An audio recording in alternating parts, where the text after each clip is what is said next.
episodes on Sundays, during their seasons. So I would check in and sort of try to, figure out what was going on with the story, and insert myself back in to the fold. Sure. But once you walked away, it was really hard to come back and really have a full grasp of what was going on. They introduced a lot of new characters and things like that. You know what I mean? Like, that I never really had a chance to get acclimated to or find out anything about because I wasn't there.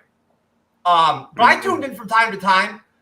During the Whisperer arc, I checked in and caught a couple episodes because I thought that was interesting. Yeah, for sure. I caught some of the episodes where Rick was in that garbage town with Jade. What's her name? Jadis. Jadis. Yeah. I caught a little bit of that. Didn't have any idea what was going on. I don't think many people knew what was going on even when they had watched the whole show. That was a very weird kind of, I've seen some scenes from like the final season and like the last episode and stuff like that. They really changed the show a lot by the end. Definitely. So anyways, folks, another wonderful cold live stream opening with no actual intro, just rolled right into a blatant Walking Dead conversation on our Density Episode 3, Season 2 episode recap of the MCU'S Bleeding Edge YouTube channel podcast. I am here. I'm Jeff S., a.k.a. TrueKnowledge. I'm the original creator. I am the co-host of the MCU'S Bleeding Edge. With me, as always on Mondays, whenever we do a show on Mondays, special guest co-host, regular guest, I'm this pop culture guy. Ben is with us from Just Keep Walking podcast, a Walking Dead centric podcast. He is out of Australia. Ben, thank you for doing your first guest spot with us. Very kind of you to show up and talk Walking Dead. So back to Walking Dead. Yes, when it comes to the original show, I definitely came back and revisited, which I think a lot of fans did. But once you fell out of the loop, it was really hard to ever connect right back, get back onto the show again. Because you already missed out a patch of the show or missed a couple seasons, right? So it was tough. But hey, at the end of the day, watching six seasons of a TV show is normally a lot of dedication for a fan, or an audience member with most shows. The Walking Dead went on for a really long time. I think that shows dedication to The Walking Dead as a fan that you hung in there for 6 seasons. That's a lot of television. Sure, yeah. And something like Breaking Bad, it's like 5 seasons and then it's the end. And it's like, okay, that was a good, solid chunk. But yeah, Walking Dead, 5 seasons, you've got like 6 more to go. So yeah, it's definitely a time commitment. It takes a lot of balls to continue a television series or television show for more than 5 or 6 seasons and keep on going. It takes a lot of balls. I don't care what show it is or what genre. It's tough to keep fans around, keep the energy going and the excitement going, and keep it interesting and fresh. Once you've crossed that 100 episode, 5 seasons, 4 season mark, it gets really difficult to continue to put together quality episodes of TV, Sure. You lose main characters. Totally. And with Walking Dead, that's where it's kind of tricky going so long is like, do you keep doing the same thing that people love? And then it gets repetitive, or do you do something different, but then you risk people not liking it, which is what happened with some of the seasons is they changed it maybe too much and it kind of lost what people were interested in. So I don't know how you keep going for that long and keep everyone around. Well, I don't know what you think, Andres, but regardless of all the characters that they killed off on the original Walking Dead, from day one throughout the original seasons, even if they hadn't done that and they hadn't had that rate of death of main characters, feature or secondary characters like they did, they would have the actors themselves would have dropped off anyway from the show. The actors don't stick around on shows for 7, 8, 9 seasons without leaving and going to other shows or going into other, having movies or just getting tired of the show, Yeah, I mean, it always happens with these like huge, popular shows, that it's this big rating theme for the network, so they're gonna milk it to the end, which kind of what happened with The Walking Dead.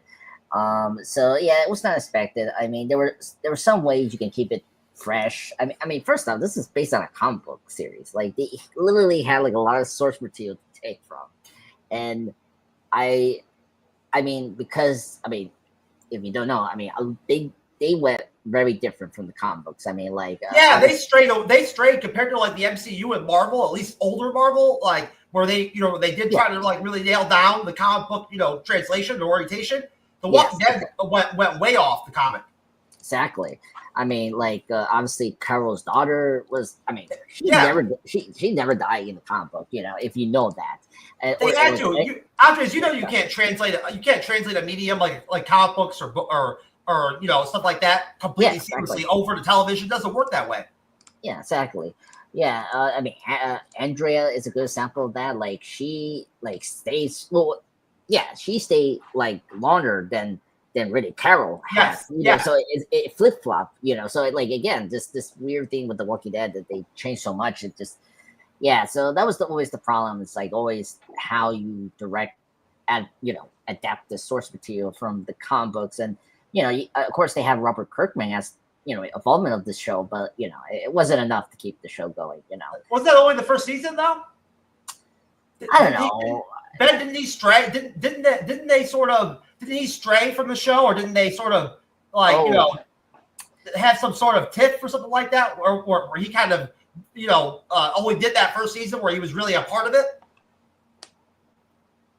I'm not sure with Robert Kirkman what the deal was, because I know Frank Darabont, who created it originally, he definitely had some issues after season 1. But, Robert Kirkman always seemed to be like in the he would do a lot of the press and stuff, but I don't know how involved he actually was in the show itself. Yeah, he was like the Stan Lee of the Dead series. He was like, "Oh, hey, I'm here." It's understandable that he would have had some participation or some involvement in that first season, and then kind of there was a distance after that. You know what I mean? Like it makes sense. Yeah, I mean, right now he's more involved in the other show in Amazon Prime, The Invincible. Like he's more. They never brought him on like a la George Martin, Game of Thrones or something like that, or House of Dragon, where he's some kind of he was some kind of real vision or shot caller for the show. You know what I mean? Yeah. I mean, and to be fair, I mean, like it makes sense because making a zombie show like in general is easy to do than like say that the Game of Thrones franchise. You definitely need the author to be there because he helps to flesh out the ideas more. Walking Dead is easy. It's like, look, bunch of survivors versus the zombies, very easy. We've seen that so many movies and stuff like that. So the Walking Dead storyline and universe or world is not the same thing as Game of Thrones. There's Game of Thrones. There's more characters, more subplots, more storylines you gotta work with, and that's where George R.R. Martin comes in. More is helpful. Exactly. With the writing and all that. You know what I'm saying? I'm sure he's probably helpful all across the board. So it's great. Great to have you guys here to talk about Dead City. I personally was not a massive fan of episode 3. I felt like it was a bit of a drop off. From last week, episode wise, at least that's how I personally felt. I felt like third episodes, fourth episodes can be sort of fillerish at times. In your standard, current time, 6 episode, 8 episode, seasons that we usually see with these TV shows on streaming services, right? The serialized stuff, those typically end up being filler, type episodes a lot of times. And I kind of think that's what episode 3 sort of ended up being, unfortunately, and that happens. It's, that is a part of television. And every show has, episodes like that. But Ben, I know your time with us tonight is limited.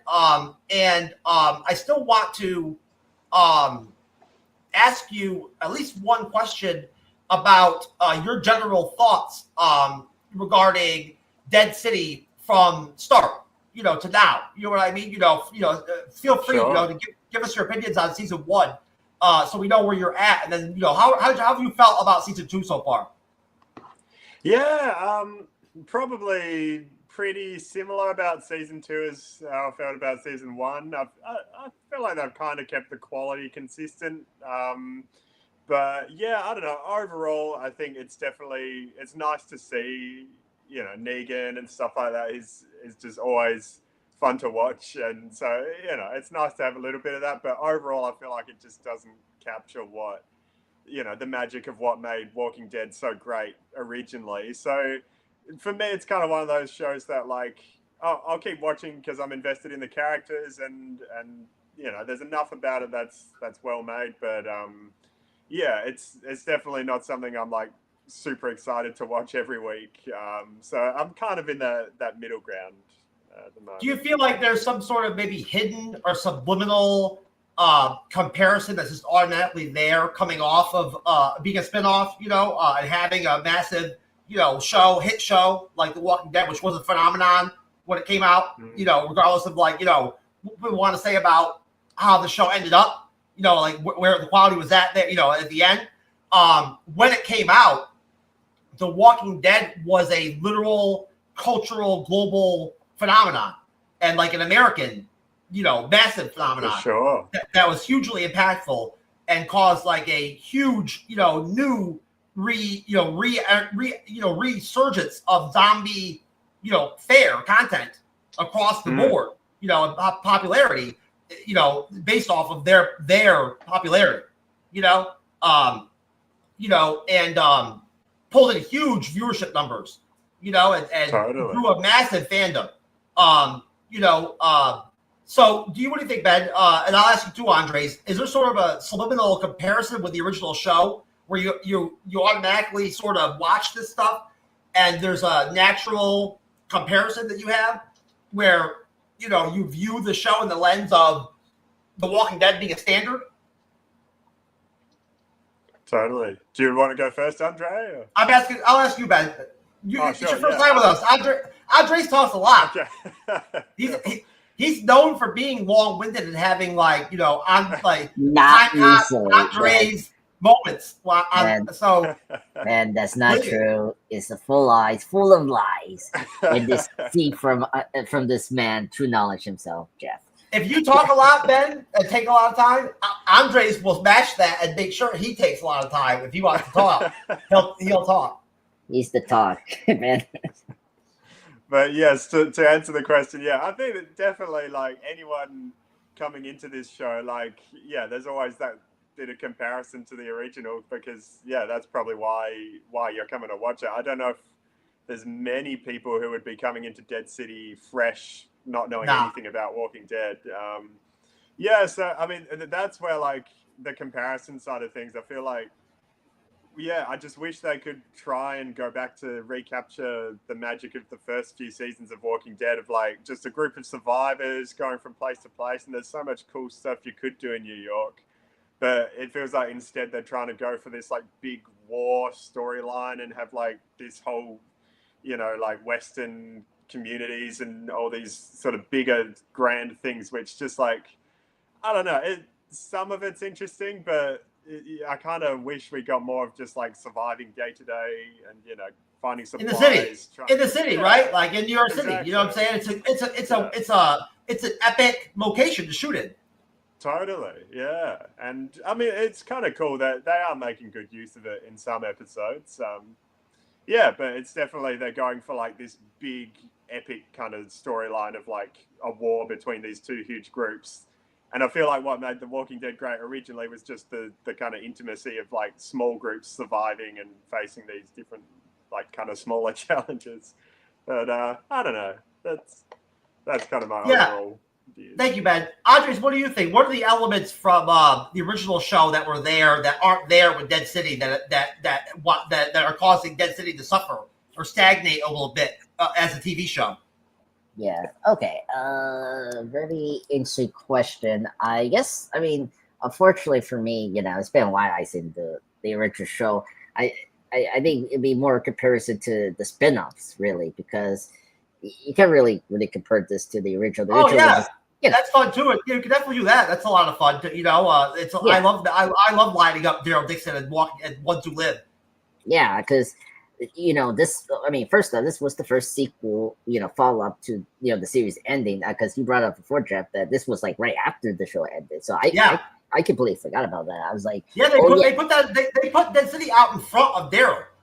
Yeah, like before Daryl even came out, because Daryl came That's after what I'm saying. them, Right? Yeah. So, so I can't really compare the original. I think for me, in terms of spin-offs, this was the first spin-off. I think there was an interesting premise, building like Dead City into like New York City as like a location. That was cool. I thought that had a really promising thing, but for some reason the show hasn't really done this opportunity like successfully. And we already kind of discussed this before, me, Jeff, and Ben, about the characters. I just don't think the pairing of Negan and Maggie is really strong, despite there is a thing that makes sense. I mean, like, Negan, I mean, you guys are even sleeping in the rock that, this guy killed Glenn, like Maggie's lover. So that should have been like a draw for us to like see that from the original show. Right? You got the son there too, so obviously he's affected by that too. You know what I mean? Yeah, exactly. And just I don't know. This is not like where like Daryl Dixon, like it was like the Last of Us for The Walking Dead, because he was in a different location. And obviously we got Carol coming back in the second season, so that was really nice, and then that really helped. Like, actually, I gotta say, it helped make the second season of Daryl like at least land for me. Like, I was like, okay, I didn't like second season, like first season, but at least Carol's there and made that season fun.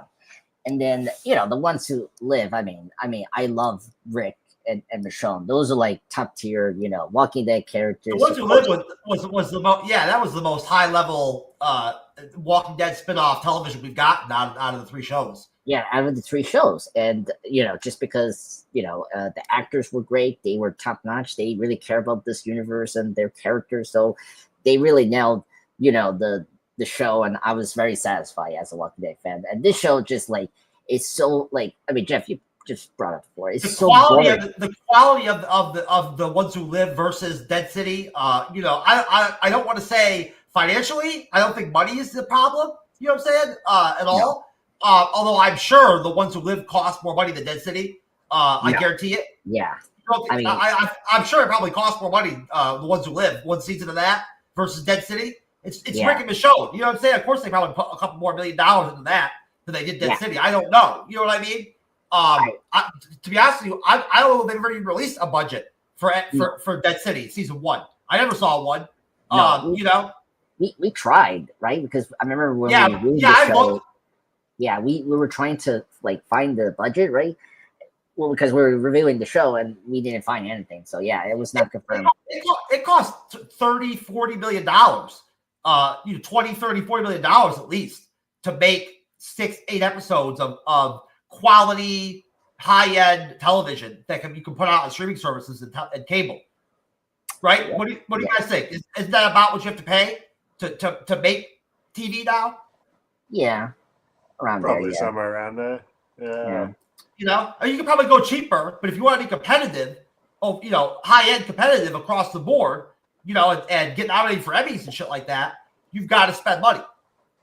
Yeah. Sure. No. I mean, oh, sorry, you go finish. No, you go ahead, Ben. I think you. Well, that's just something with Dead City particularly, is like, I feel like they're not playing to their strengths, because obviously they don't have. This is my dog in the background, by the way. But obviously they don't have the same kind of like huge budget as they used to have, or especially not like a Game of Thrones kind of budget. But they've set it in New York, which is like one of the most expensive places to film, and it's like this huge. Aren't they shooting it in Canada? Ben, aren't they shooting it in Canada? I think they're actually shooting in Canada, but I guess just the fact that you've set it in New York means that you've got all these extra expenses of like doing CGI to make it look like New York and all these things that, like, I don't know why they had to set it there, because they're instantly like on the back foot because they don't have the money to do it properly. But I guess if they had set it somewhere not as big and crazy, then they probably could have done it at a bit of a higher quality. It's tough to make a post-apocalyptic type movie or television show featured in somewhere like New York City. You know what I'm saying? Because you can't, totally. you know what I mean? Like, you know, you could do things like shut down traffic and stuff like that on streets and stuff like that for movies and TV shows, but you can't, you know, like convert whole streets or blocks or buildings over, to match, the what you got to do to age, have it look like The Walking Dead or The Last of Us, right? As an example, because they do a great job with their shots and cinematography on that show. Say what you want about the story and the characters on maybe with that show, but as far as how it looks, The Last of Us looks great, especially season 1. The visuals Season 1 this looks great. season have been incredible. Hey, yeah, season 1 was great. It had some great shots, some big shots where they were out in like the West and the Midwest, in the snow and shit like that. I don't know. I don't want to ever linger for too long, for too much on the original show or these comparisons and things like that, guys. But I feel like when you cover Dead City or Daryl Dixon, it's only natural to want to converse, and touch back with, what started, this stuff. You know what I mean? And, sort of the main theme, the main show, right? The blood, the lifeline of The Walking Dead. And honestly, I guess one last question before we open up the episode, guys. What do you think, Ben? Again, you're doing your first episode of Dead City with us, your first appearance at the Bleeding Edge.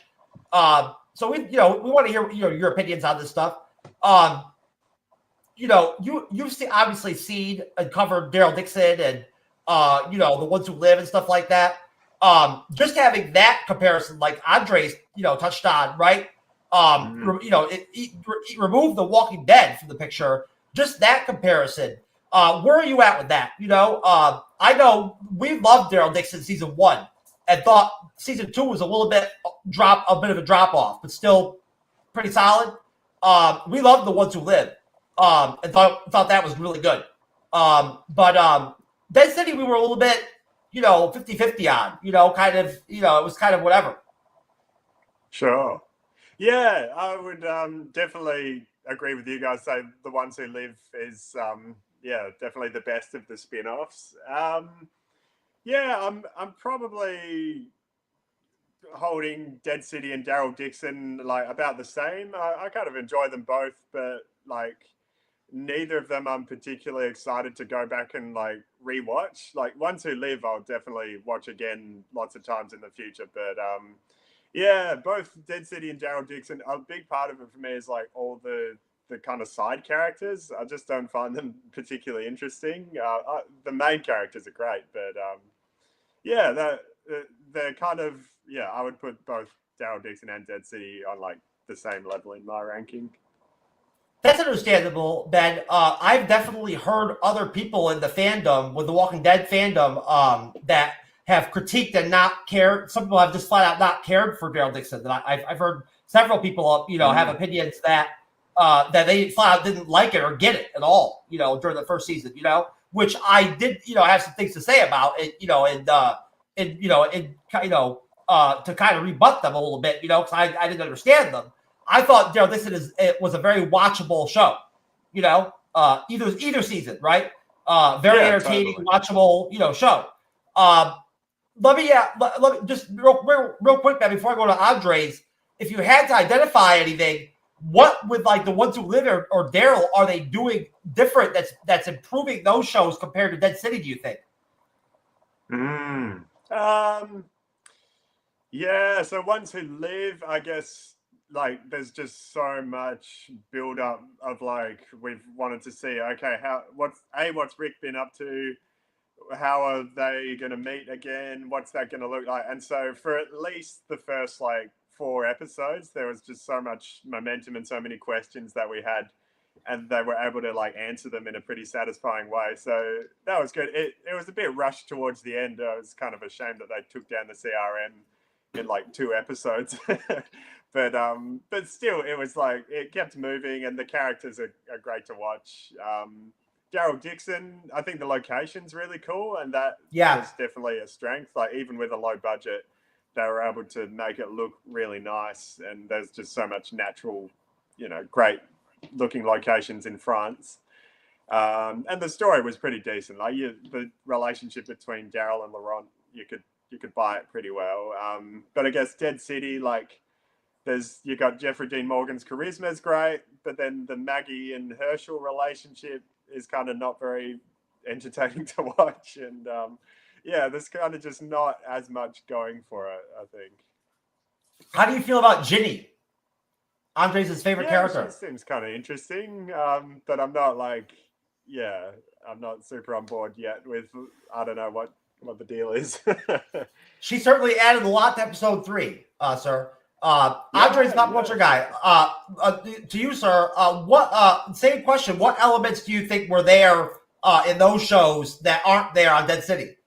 Yeah, well, so I do agree with Ben about the supporting characters. I mean, this is so far the weakest, like, side characters. Like, I don't even care. I mean, they're so, like, and first off, I hate Jeannie too, whatever her name is, the girl that I know. I hate Jenny too. Yeah, I like that character is like Jenny is the worst. The worst. Yeah, and I totally forgot she was in this episode. Like there was one shot of her. I was like, okay, she's there. Yeah, and yeah, I agree. Like, I mean, I like Herschel, a little bit. I like the new actor they got because he's they actually got a new actor for Herschel Jr. This season. I think he's better than the other actor from last season, but I just, but we'll get into the episode. It's an interesting story we're going with this character, but I don't know if I like it though. That's the thing. I think that's the Ones Who Live have best side characters because because here's the thing with the Ones Who Live, it felt like an MCU like What It Did series, like where it was paying like the storylines that we were seeing from the original one, like the what was the group? I'm sorry, the CRM, like they were paying out that long storyline that we saw from like the original series. That girl who was like the member of it, and she was like Jadis, right? Like that was a great payoff. And then obviously Ben brought up, Rick, where was Rick after that? We got a great payoff for that. Like, that's one of the things I like about the Ones Who Live. It felt like a MCU project done right, but it was in The Walking Dead, and we got payoff with the storylines. But I also like Daryl Dixon too. Like, I like how standalone it is. It's a great, like, standalone, like, contained story where Daryl is, like, off to another continent with other survivors, and I actually like the side characters there because they at least have personality, like and we got great walkers there, like we got super enhanced walkers, which is cool. They did a great job with the walkers on Daryl Dixon. Yeah, exactly. And so like that's probably that's the reason that is doing very well, like at least they're giving us good side characters, good walkers, slash kills. So, and plus we got 2 main great characters like Daryl and Carol, where this show is just like bad side characters, not like there's not even a cool like Walker moment. Like we got one from last season with the sewer thing, but that was really it. It's like, so yeah, that's what it's been a problem with the show. It's also the storyline. It's like, oh man, like you're in the city, right? Like we need like it should be more like like The Last of Us, where like you want the territory, right? But it's, I don't know, like it's kind of like slow. It's like, and there's too many characters. It's like I cannot keep up these characters. Just kill them off, or something like that. Well, when you go with Maggie and Negan, and you go with 2 main characters on a TV show as main characters, and you got to split time between them. Yeah. You're gonna have to build a whole world within the constraints of the show with their own secondary characters and shit like that, their own bubble almost, right? Yeah. On the show, you're gonna have that, which is what they have. You know what I mean? It makes sense, no, but it makes sense. Yeah. But what does that tell you, Andres? As far as like the element of the pairing of multiple actors on a show. We both felt like Daryl Dixon season 1 was better than 2 with Carol. Yeah. You know? Yeah. So I mean, I love Carol though. As a Walking Dead fan, I love Carol. So I still love Daryl Dixon season 2. Still very enjoyable, you know. Yeah. But as far as like the quality, as far as like, you know, doing this, you know, being a reviewer, doing these recaps, right, like all the time, year by year, covering different television shows, you know, of different quality. You know what I mean? Some high end, some not, you know, not so much. We cover a lot of different shit. In comparison, I think that we sort of having some clue what, you know, what's quality and what's not. You know what I mean? Or when something's, you know, going or not going. And there was a little bit of a drop off with season 2. So there you go. Like, you know, like that pairing, even though they're 2 massively popular original characters, did not work automatically and create a better season of television for them, you know, out of the 2, right? Yeah. Yeah. Well, I personally, you know, with season 2, I think that show needed like the 8 episodes than this show needs. Like, I think that's the big thing for me with season 2. I think they needed more episodes because I think we needed more time to like wrap up the whole like French storyline, and you know, because I like the side characters we got from the Paris setting, and I felt like we were kind of rushing into those characters. You know, like we cut off like Daryl's love interest very quickly, her friend. Yeah. You know, I feel like we needed 8 episodes to like really make that like, you know, like important and say goodbye to them, because I like those characters. They were my favorite characters. I know people will probably disagree, but like I thought they were really good side characters for Daryl, because they were the best theme of the first season. I mean, come on, they were killer nuns, folks. Like, they were nuns. Like, yeah, that was a big blow to the show. I forgot her name because it was so long ago that we covered Daryl Dixon. Isabel. Yeah, that was a major blow to the show when they killed her off. Yeah, but I mean, same time we had Carol, so I was like, okay, you know, at least Carol was there. I was intrigued where she was going to rescue Daryl, and she was there. I was happy we got them together quickly. So, you know, at the end, I was happy they were together again. That was the thing, you know, like I can, you know, forgive that. Here, I don't know, like I just don't care about where Negan and Maggie's side characters are with, you know, like Jeff, you brought it before. We're trying to build up, you know, them because, you know, they're on their own. They're not with the other original characters. So like we have to give them people they have to be talking to, which is great. So, you know, and I will say last week we had another guest, and I do agree with him. I think the Korak is the only good character. I like him. He's definitely the best side character. I like how he's bringing this side of Negan that we never saw before. I like every time we see him, we get the flashbacks, we get important information, and like it helps develop Negan more as a character, and I want more of that. But then it's stuck with this lady, you know, the Dam, who's it's okay villain. She's nothing like new in the Walking Dead series, but I don't need her. I think the Korak could be a good villain. I don't know why we need this other like, you know, villain. So I don't know. And the new Babylon thing it's like so bad because it's like it doesn't work. Yeah, it doesn't work, and it's like we already seen that before in the Retro series. Like another group wants to take this other territory, right, from another group, and it's like, come on. But the thing is, they're not scary as like the CRM, the Whispers, the cannibal group from season 5, the governor. Like they're just so stupid. They're making so many mistakes, you know, in the show. Like today we got the lady, and he's like, oh my god, the Walker Brother is like. He's dead, and I was like, "What? How stupid are you? You should." I laughed out loud when that happened. Yeah, exactly. I know. And then you got other characters on the show and on Dead City that don't even care about the dead. They don't even care. They're like, "Oh, whatever." You know what I mean? Like, whatever. That's their attitude towards them. Yeah, exactly. Oh my god, the group, the other group we meet in this episode, they let their don't even get me started on them. I know, it's so funny, but it's like I thought they were going to eat her, and then like they just did the spiritual thing, and then she rise up as a zombie. I was like, can they do that? And then I realized, oh no, yeah, they can. So anyway, like stupid stuff like that. Like at least Daryl, there were moments where I understand what's going on. It's like, just so ridiculous. That's the thing. The show is so like stupid moments. That's the thing. It's like where the other shows they didn't have stupid moments. They like had great moments and like wow moments. That's what The Walking Dead is about. There's wow moments and great moments.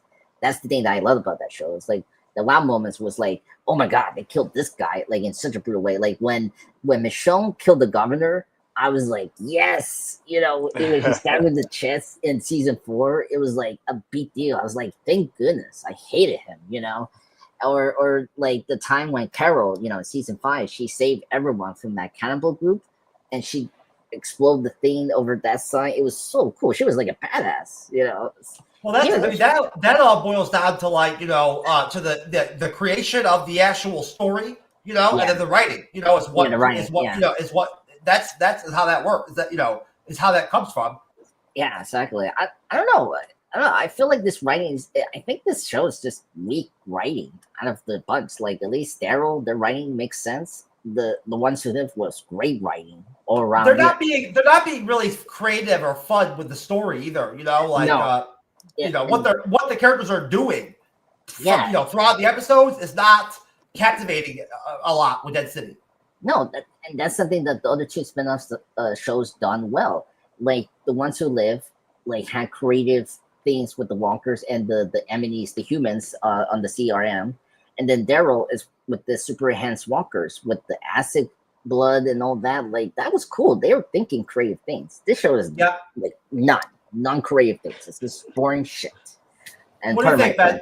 Ben, I'll give you one last word on this topic. Do you have anything to say? About this same line of question? Yeah, I agree with what you're saying. Just with the side characters and the villains and stuff, they're just not like very interesting. And you want to be like fist bump when the villain dies or whatever, but it's like I just don't even really care about these guys right now. Maybe that'll change as the show goes on. The Croat is like, at least he's charismatic and he's kind of interesting, and like you said, I like how he brings out a different side of Negan, and now Negan's kind of got like this little bit of a call back to, okay, do I go back to the old person I was, even if it's just as an act. I'm kind of like embracing this darker side and enjoying it a bit. Like, it's fun. And even just random stuff like in this episode when you see the crowd like sitting in the car singing along to the song, it's just so random, but it seems so fun to watch. Like, so that's something. But I guess the New Babylon side of things,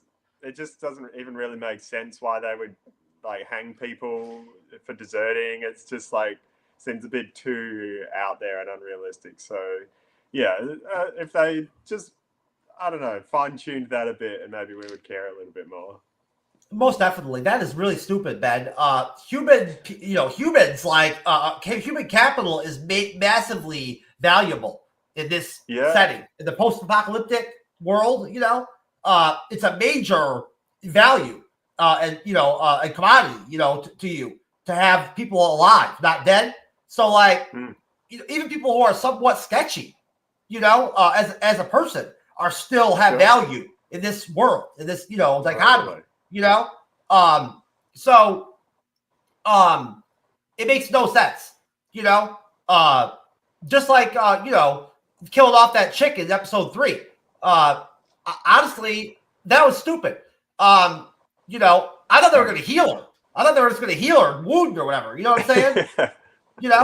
I don't mean to jump into the episode so far into it, right now, but I'm just saying, it's already been put in play. We've already talked about it coming off Andre. So, like, I know that guy stabbed the fuck out of her in that scene. He really stabbed the fuck out of her with that weapon or whatever he had. I have no idea what that was, but he got her good, but that did not look like a killing blow. You know what I'm saying? Yeah, no. It's like it could have easily been wrapped and give him some medicine to heal, right? Like I never understood. Yeah, so, Ben, did you understand why they actually bludgeoned her with that rock and killed her? No, and they like at least they could have put in a couple of lines of like trying to save her and then say, "Oh no, they've there's an artery that's been punctured and there's no way of healing it, or like something like that, just to let us know. But yeah, it seemed like people have survived much worse on the show, and they just gave up and just killed her. Why didn't she make any noise when she got killed and bludgeoned? I don't know that how do you get killed that brutally and like not make noise? I don't know. That was very. I mean, that was a really just like sudden death, and that's it. Like science. That's a horrible way. That's a horrible way to die. Did you see that rock? Yeah. Which death? Are we talking about? That rock was like rough sharp, a rock. You know what I mean? Like not a knife, a rock. I mean, I don't know if they carved it, like they kind of sharpened it to make it. Even if you sharpened it for days, like it's a rock. So like when you go to like stab somebody with it, it's a rock. Like that's a rough way to get stabbed.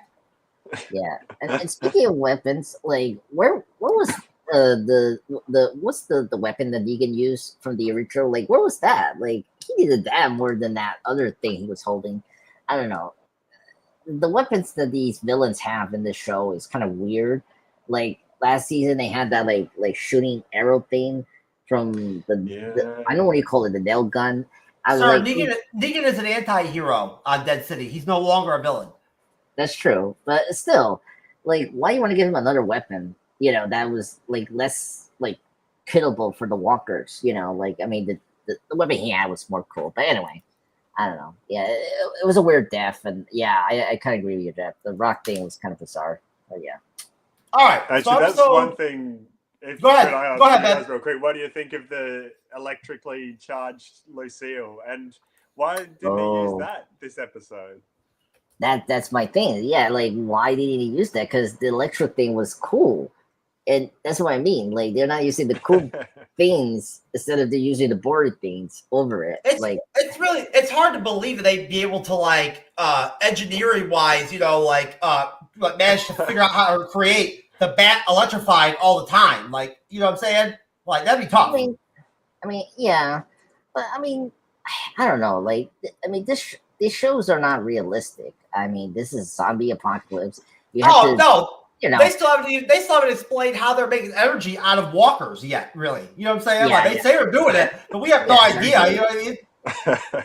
Yeah, exactly. So I don't care how they do it. Just give him a Ghostbuster, proton pack, and like that's how he's generating the electricity of this bat, and like that's how you explain it. That's it. That's all you need to. I don't care. It's realistic. It's like okay. Nah, you can't go too far with that shit, man. If it's too far, it looks stupid. You know what I'm saying? Yeah, you don't want to hurt. You don't want to hurt Negan as a character. He's the main character. All right, man. Since we only we're making the most out of our time with you, sir. Before you dip, Cool. I've probably got about 5 more minutes, just so you know. And yeah, sorry about that. But I had that's okay. Come back again for your second appearance, and then you could do a full show. We got this is coming up after Dead City. You know what I'm saying? Make sure you stop by and do an episode. Yeah, awesome. We love that. And it'd be a nice, contrast to this show. To cover that with you, get your opinions on that. But what did you think? What were your overall thoughts, Spencer? We got 5 minutes with you. I'll save the episode breakdown for this me and Andre's. What did you think overall about episode 3 of Dead City? Yeah, I mean, I don't really like the Herschel storyline so much, but I'm interested now to see like where it's going, because they definitely like set it up in an interesting way in the first season, where he's got some kind of like affection for the lady who's the Dama. Kind of like torturing him but taking care of him as well, and so I'm curious to see where they're going with that, because I guess it's interesting as to like he's got this strained relationship with his actual mum, and then he's found this kind of mother figure in someone else who's a villain. So yeah, I'm curious to see where it goes, and I feel like they did an okay job of opening that up a bit. The group that they come across were pretty weird with their whole like chanting and everything. It was like the Acolyte. The Acolyte all over again. Yeah, that's it. But keen to see. Like, did we actually see any monkeys? Like, we heard monkeys, right? No, like we heard them. I didn't have the budget for it, but I'm curious to see like what the bear's going to be like, because they definitely teased like a big roar in the distance, so that'll be interesting. Yeah, look, overall I thought there was some nice visuals and enough interesting story things that I'm keen to see where it goes. But again, like, it was a fairly slow episode, and well, this is and maybe it's unfair to compare it to the original show, but if you watch like the start of season 3, even like episode 2 or whatever, there's so much that happens in one episode, and it feels like you're just constantly on this roller coaster. Whereas here, it feels like there's maybe 10 minutes worth of story that they just stretch out over 40 minutes, which when you've got like only how many episodes is this season? Like 5? 8. It's not very. Oh, 8. It's, yeah, eight. okay. It's 8. I think they added. I think they added 2 this year, Ben, just to try to improve the show. They knew that adding 2 episodes would help. You know. Yeah. So I mean, yeah, but still, I guess it's not a lot of episodes. So you'd hope that lots happens in each episode, but they still seem to be taking it very slowly. Yeah, so I'm kind of in the middle, but I didn't hate it. I enjoyed it enough. Well, I mean, you know, there's not as much action in Dead City as like the original Walking Dead, for one thing. Yeah. You know, in the original Walking Dead, there was a lot of action. You know, you had your dialogue. You know what I mean, and you had your interpersonal relationships, and you had your, you know, multiple storyline episodes. You know, where they break off the main group into different, you know, groups and stuff like that. You know what I mean? They had that going on there. You know, after the prison. You know. And the governor, right, where everybody separated, you know what I mean? So you have episodes where you know, everything broke up, you know, into 2, 3, 4 different storylines, you know, in the episode, right? Dead City, they're doing it, you know, twofold. You know, it's 2 worlds. You know, it's like you know, that's how the show kind of, you know, works, that dichotomy, and you know, that's tough. You got to have 2, you know, good characters, good actors to make that work. You know, and what do you think, Andres? What were your general thoughts about episode 3? And then Ben, if you got a dip, sir, well, anytime you gotta go, just go. Sure, yeah. I better head off now, actually. But I'm looking forward to listening to the rest of the episode once you guys have done and hearing the rest of your thoughts. All right, man. Cool. Nice to meet you, Ben. It was me. Hey, I really appreciate it. It was a pleasure. Enjoy the rest of your day, sir. Will do, and yeah, I'll be in touch when we're approaching Daryl Dixon season 3. You'll hear from me. You'll hear from me. Cool. I'll reach out to you about it. Amazing, sweet. All right, all the best. Thanks, guys. Thank you, sir. It was good to meet you. Bye. All right, there you go, Andres. I gave you a good guest again this week for Dead City. Yes. It definitely does increase the enjoyability, folks, of you know, this show. Of creating the content, you know, as they say, you know what I mean, or whatever, you know, making the episode, you know, helps a lot to have, you know, fresh, you know, fun, you know, new opinions and faces, you know, and voices, come on, from week to week, and that's what we do on the MCU'S Bleeding Edge, you know, and it really makes a big difference, you know, when you do these live stream shows that we do. And you do the movie reviews, the episode recaps, right, Andres? There's a big difference when you have fresh, you know, creator guests coming on week to week. Yeah. The energy of it. No, I agree. And I did agree one thing what Ben brought up before. It's like the original show, like he brought up the pacing of this episode. It's really bad. Like this episode was slow. Like, you know, we love the original Walking Dead. The one thing that it had, it was like there was so much going on in one episode. Like he was talking about season 3. Like you know, episode 2 was the prison. You know, like everyone was going to the prison, right? Episode 2 was where Carol was separated from the group, and I think that was the episode. I don't know, it was that or the next episode where T-Dog, that's his name, the T-Dog got killed by the walkers because he was trying to protect Carol from the walkers, and that was such a sad. T-Dog died in the prison clearing out walkers, didn't he? Well, yes, but like he was, because Carol was with him, and I think he find her, in that area, and so he let her escape. So he helped her, you know. That was a major blow when they killed off T-Dog. I know he was a great character, but his sacrifice was worth. I mean, because he was helping out Carol to escape. So again, like, I mean, great episode from season 3 that I remember because it was like jam packed with a lot of things. And this episode was so boring. Like I don't care about this person that's dying, that like easily could have been recovered by medicine. Like the sheriff, whatever his name is, Armstrong, gave. Like he was like, "Here, I have medicine," and they didn't accept it. I was like, "What's going on?" Now you know why. I didn't understand at first why they rejected the first kind of kind of stupid. But like, I get it now. They're just gonna kill the bitch. None of that makes any sense. Yeah, I thought they were gonna be cannibals, and I was like, why did Maggie and like the sheriff guy or whatever, you know, like why did they all just chill and like smile or whatever, and that like they understood what was going on when they killed that girl? Like that should not have been a life-ending like injury. Yeah, I don't understand that. Like, I mean, it was just through the leg, and that's it. That's not enough to get you. Like why did Herschel allow that? You know what I'm saying? Like Herschel liked that chick. He head to head to her. You know, like rubbed her or whatever. You know. Yeah, I mean, for just one moment, it's like, oh, I like the drawing. I know, and then she made like orgasmic like sounds, like sleeping sounds afterwards. She was like, ah, eh. Did you notice that? I did. Well, the thing that it was that it was the people her people making the sound. No, she made noises too. She was like, ah. Oh my god,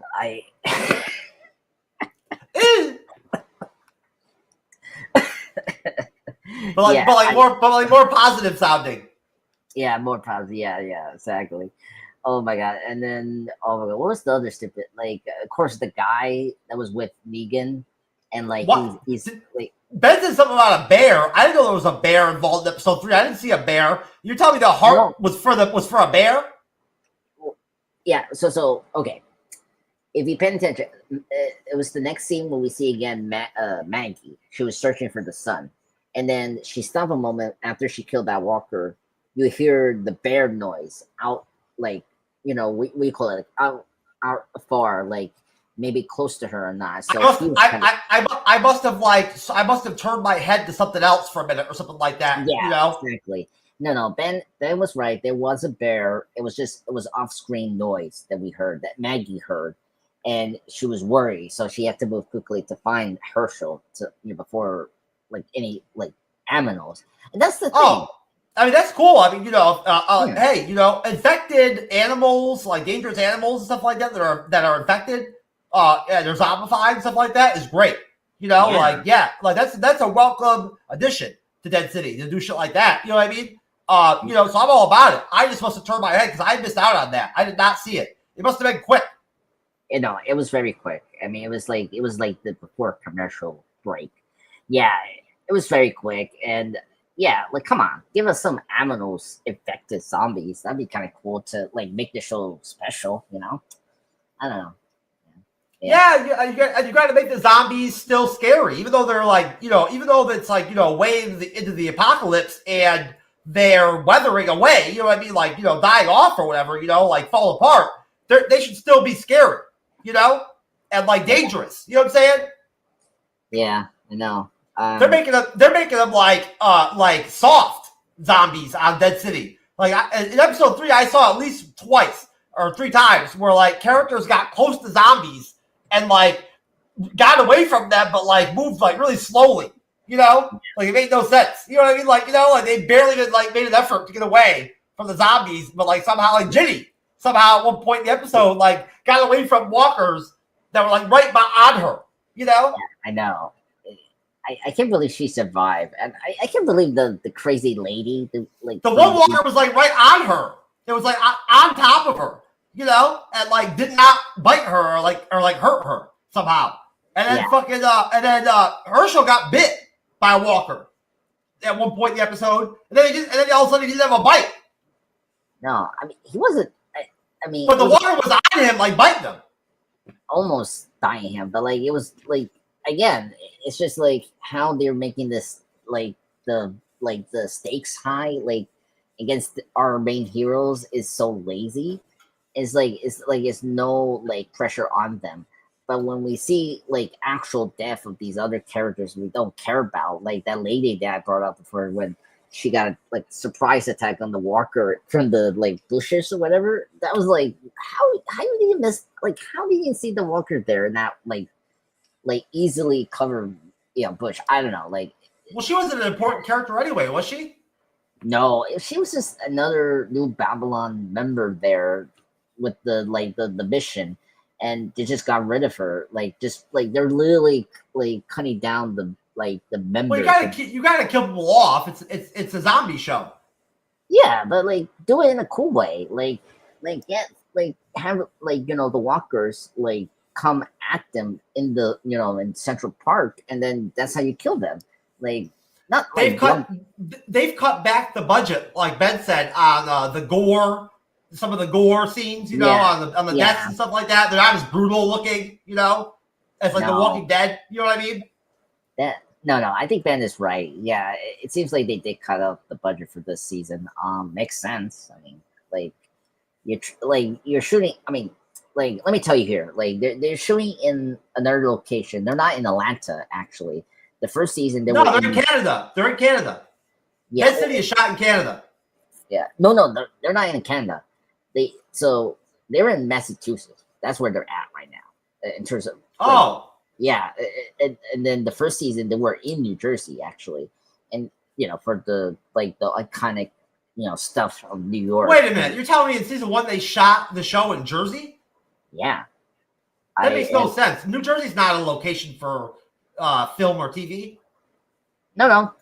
There's shootings here in Jersey. It's just like, I mean, remember the Sopranos shot here in New Jersey, so like it's just if you're gonna have a fucking TV show that's a mob show based in Jersey, like you know what I'm saying, that's one thing. You know what I mean? Like know, but like in general, New Jersey is not a state that welcomes or is known in any way or capacity for being a TV or movie area, you know what I mean, or state, it's a fact. It's not an automatic secondary spot for New York or something like that. It's not. No. Like here's the date. So it's just a very complicated thing. So they probably like when you shoot here, they usually get permits and that for a certain amount of day or hour to shoot. Not like in the city, but to shoot like scenes and like buildings, so that they can this like very special effects way of like possibly in the city. I thought they shot Dead City in Canada, sir.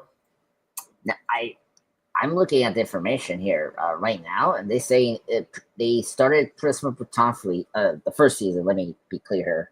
The first season around New Jersey. They wrapped in October 24, 2022, right? Where in Jersey? Does it say? What city? Let me see here.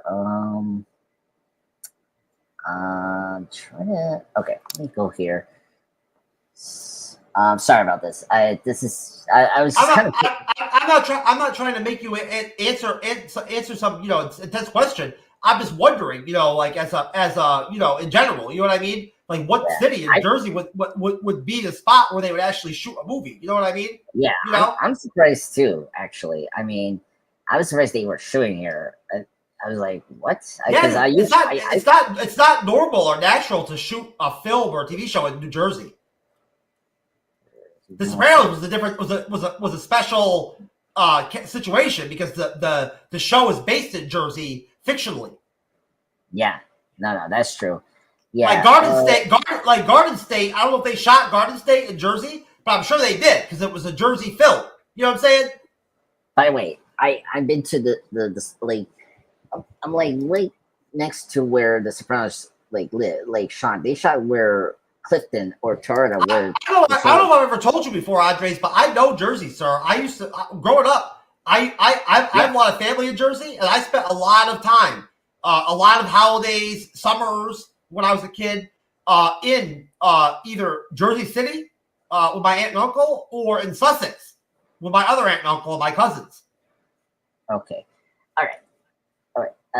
Oh yeah, it's really cool you're from New Jersey too. So I'm from New York, but I have a lot of family in Jersey, and they were close family, and I spent a lot of time in Jersey. Yeah. No. A lot of fun, a lot of good times with folks from Jersey. You know what I'm saying? Growing up with my cousins over there, you know, going to house parties and shit like that with other Jersey kids and shit like that. Growing up, it's fun. Good people. Yeah. I like Jersey people.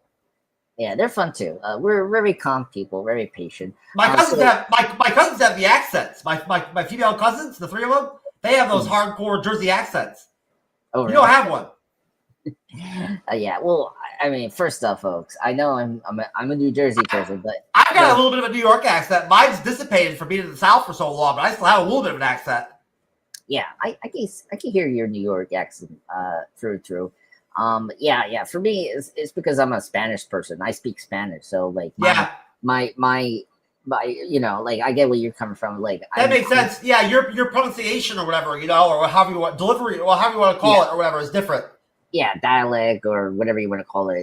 It's different because I have a different language that I also speak, and you know, before my grandma passed, I mainly speak Spanish with her. So you know, my house is Spanish people. You know, so my family compared to Jeff, you know, Jeff's family is different. My family is different because like culture. You know, so I checked the Walking Dead. The reason I just want to double check the location. They were shooting around Newark. That's why. So. Okay. So they were not showing because I was making double checking here. So they were showing around Newark, like where like what a fucking shitty garbage place to shoot a TV show, man. Newark. I know. I've been to Newark recently. It's so bad. Isn't Newark like a polluted, toxic, crime-ridden fucking shithole? Yes, and double yes. Because I hate that city.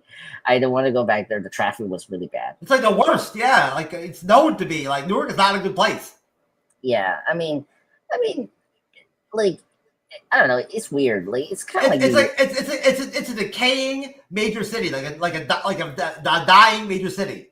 Yeah, it's kind of like that. So yeah, they were showing like around Newark. You know, like I like they were showing a natural Newark building. The Symphony Hall, and then after that they kind of shoot in Hoboken Terminal, Liberty State Park. They were showing, and then Shades of Death Road, that's like off in the Warren Country in New Jersey. So they were like in the other side of New York, where I guess the permits were easy to get, and that's where they were shooting. That makes sense because you know if you look at this show, right, New York is covered with like a lot of like. What do you call it? Nature and like like almost like I Am Legend, like the city is becoming decay. So it makes sense they're using Newark for that. Like well, you have parks. So you got Central Park, and you got parks and things like that in New York City, where you have all that urban sprawl of like buildings and like city that's built, and then they at the same time they built parks or kept parks. A lot of them they built. Like they're man-made. Within the structure of the city, right? I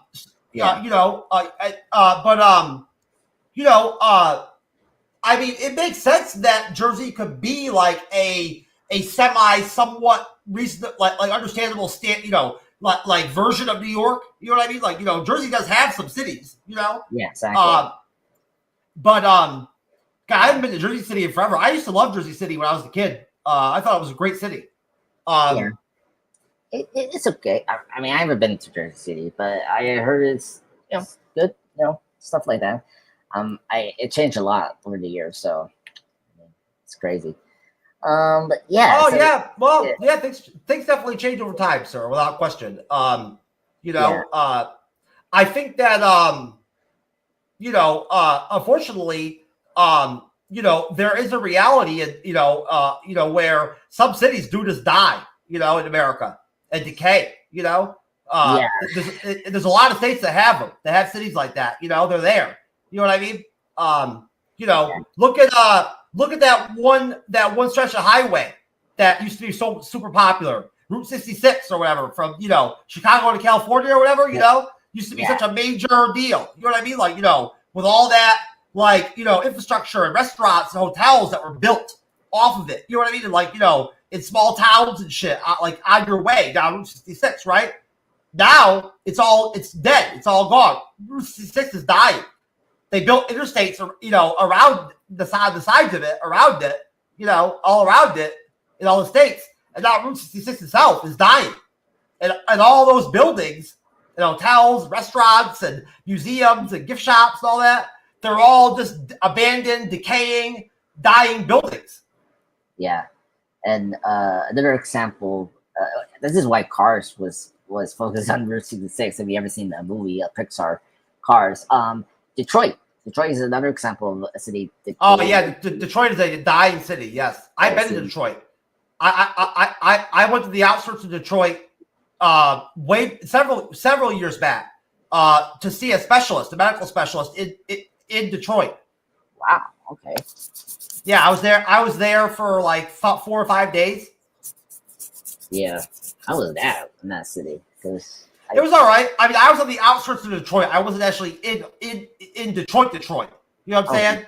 Yeah, I cannot speak it either because I haven't been to see it. It's just like that's a city that I heard because if you haven't seen the RoboCop films, they're based in Detroit. Despite it's fictional, but like it really happened to them. A corporation took them and decay. And I was 20 minutes away from the airport in Detroit. That's where I was at, located wise. You know what I'm saying? So I was in in Detroit, but I didn't see like the downtown area or anything like that. I didn't have a car. I was at a hotel. And I walked. I was in walking distance to the doctor's office. For my appointment, I had to walk. No, sir.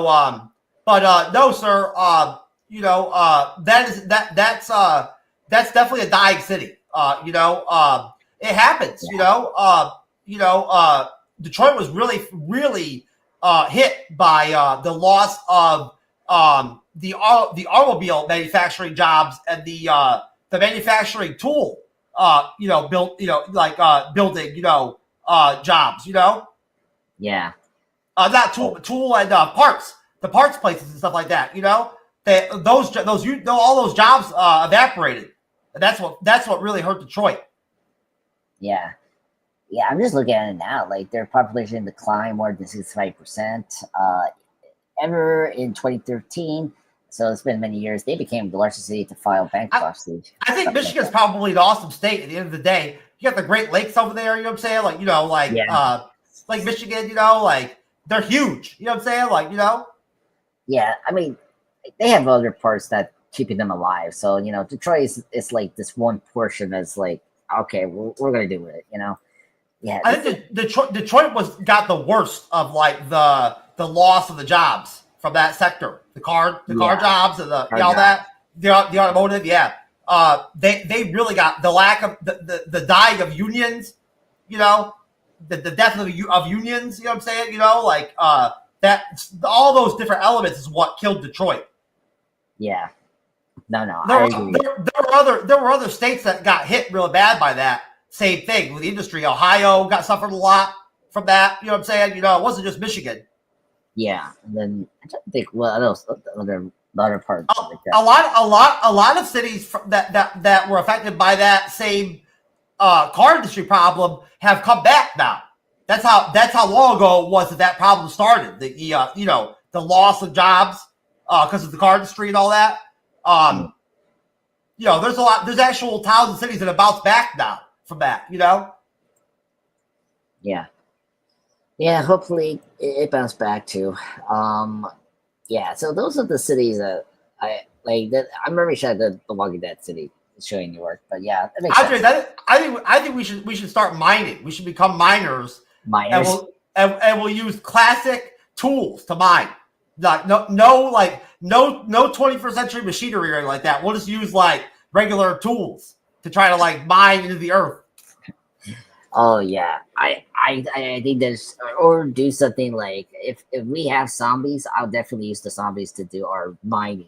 Have you ever watched people that explore abandoned mines on YouTube?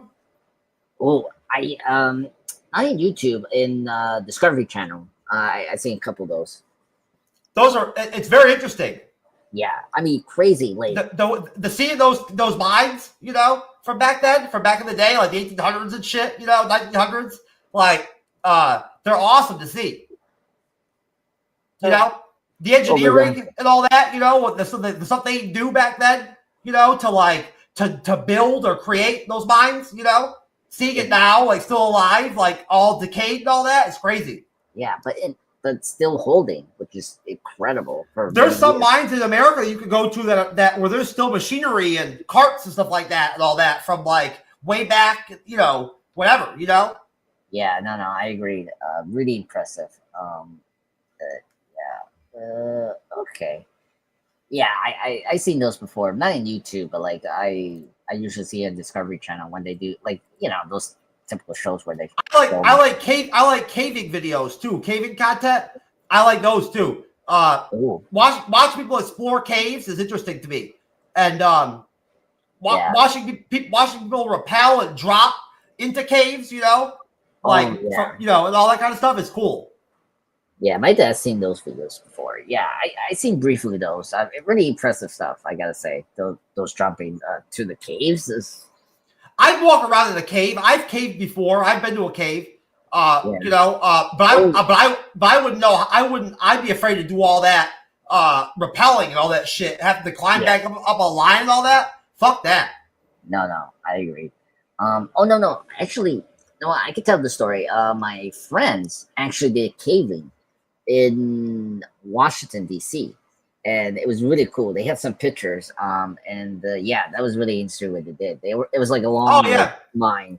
Every state has caves. Yeah, exactly. So it was really cool to hear that. I haven't done that, but I definitely want to do it. I went to a cave that was designed and built into like a theme park cave in upstate New York, where really? you would go in and like they had paid tours as a kid when I was in school. I went one day as a class trip. When I had a girlfriend in like 5th grade or 6th grade or something like that. And I still have pictures my mom does of me with that girlfriend from back then that I was with for like years, like back in the day when I was a little kid. Her name was Lee Duran. Lee Duran. And we were a little couple like back then. And we would hold our hands during the trip. We were holding hands, kissing on like the rock. It was called Howe Caverns. It's called. Okay. Yeah, they had like motorized, carts or train type stuff like down there, like for transportation and stuff like that, Yeah. I think I know they do that if it's functional. Yeah. Yeah. Well, some of those cases are so big, they're so massive that you can fit a whole, you can fit stuff like that in there. True. Yeah. Very true. Yeah. Oh wow, that's really cool. Could you imagine? I'd love to go to the Paris catacombs. That'd be fun. Oh, I heard about that. That could be really cool. You never seen them before? The catacombs? I heard of it. I heard of it. I never really got a chance to do that. That is so cool. They're underground subterranean tunnels. They're man-made. But from the 1700s or whatever, Yeah. No, I heard of it. It's been a while. I heard. Yeah. Oh yeah. There's a whole massive system underneath Paris, like a whole city. Yeah. Oh my god, that is so cool. They've made horror movies and stuff like that based off of that, in the past. Yeah, which horror movie? I don't know. Like there's so many based on that. Like I know there was one for. They did one. They did a popular one in the 2000s that was based in the catacombs, where like people got lost down there or whatever. There were monsters or something like that. Is that Descendant? Yeah, I guess that might be. Yeah, something like that. It might be. If anyone knows what Descendant is, it's the catacombs. The catacombs has bones in it. It has millions of people's bones. It's because it's a burial ground. The people back in the day during the plague and all that shit and the Black Death and all that, they used the Paris underground for body disposal, cemetery disposal.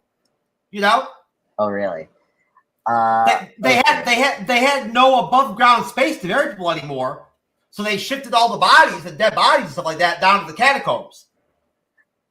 Yeah, going back to the Paris, what do you call it? The Cardinal. I was in Paris one time. I never been to the catacombs you were talking about. The movie that was based on was And Above, So Below. to go to the catacombs, you've got to actually find a French guide that knows the. Okay.